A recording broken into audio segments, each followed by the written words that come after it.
Mister Rahmatpurkar, मी तुम्हाला इथं बोलावलं कारण मला असं वाटलं की तुम्ही नाईलाजानं हे काम करताय. तसं असेल तर why don't you speak? Sir, आपल्याला आवडेल तेच बोलता येईल अशी खात्री नाही माझी. मग तुम्हाला आवडेल ते बोला. सर, काम करायचंच आहे. ते अर्जंट करण्यामागची कारणं कोणती हे मला कळावं अशी माझी अपेक्षाही नाही.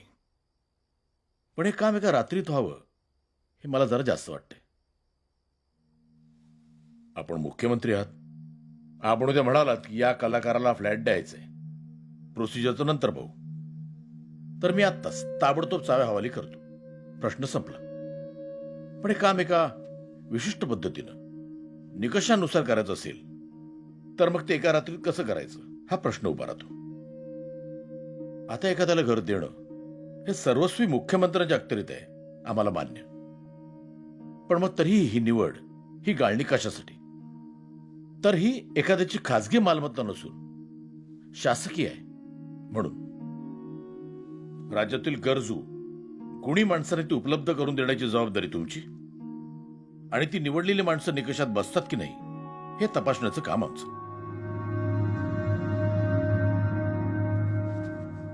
म्हणजे फ्लॅट कुणाला द्यायचा ह्याचा राजकीय निर्णय माझा, आणि तो कसा द्यायचा ह्याचा प्रशासकीय निर्णय तुमचा? अहो, ज्याचं काम अडलंय त्याच्या दृष्टीनं सरकार एकच आहे, नाही का?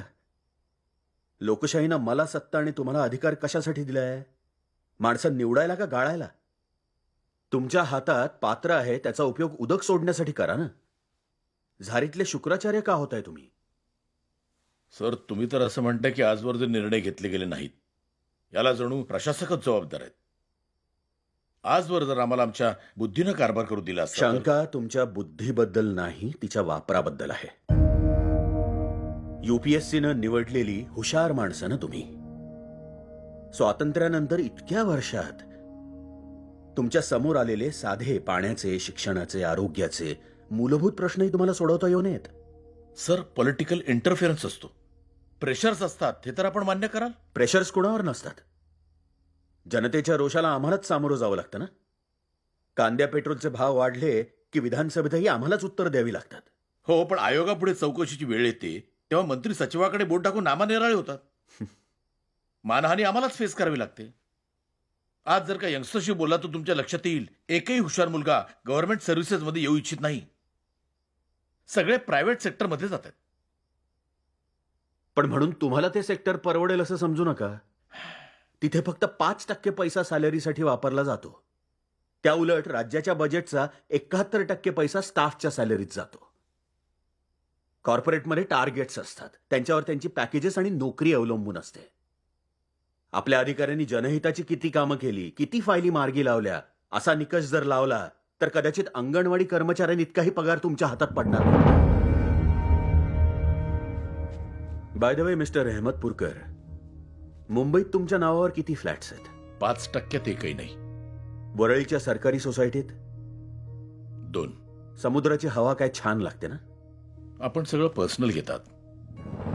कारण ते पर्सनल घेण्यासारखंच आहे. तुम्हाला आम्हाला जमिनी, फ्लॅट मिळताना पात्रतेचे निकष कुठे जातात सचिव महोदय? आचारसंहिता लागू होण्याच्या आदल्या दिवशी सत्ताधारी, विरोधक सगळ्यांच्या फायलींवर भराभर सह्या होतात. तेव्हा पात्रतेचे निकष कुठे जातात?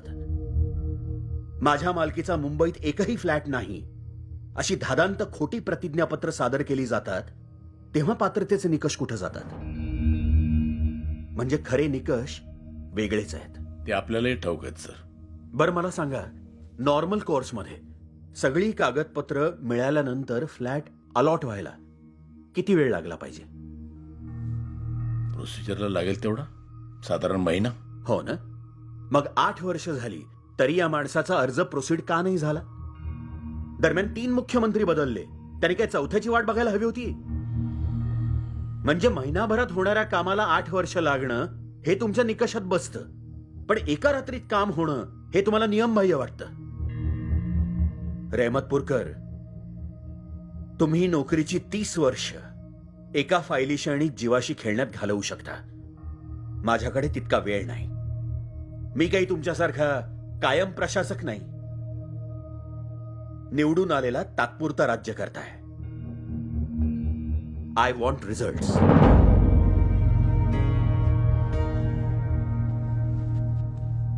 सर, मी नम्रपणे निवेदन करू इच्छितो की आपण सीएम आहात आणि आपला आग्रह आहे म्हणूनच हे काम होणार आहे. मला बघायचंच आहे. मी मुख्यमंत्री आहे आणि मला निकड वाटते म्हणून तरी हे काम होणार आहे का? एक अडचण आहे सर. सर्व उपलब्ध फ्लॅट्स अलॉट केलेले आहेत. मग त्यांच्याच पैकी एक फ्लॅट यांना द्या. ठीक आहे सर. ठीक आहे का लेखी देऊ? नाही, त्याची आवश्यकता वाटत नाही सर. तुम्ही जाऊ शकता. Good night sir.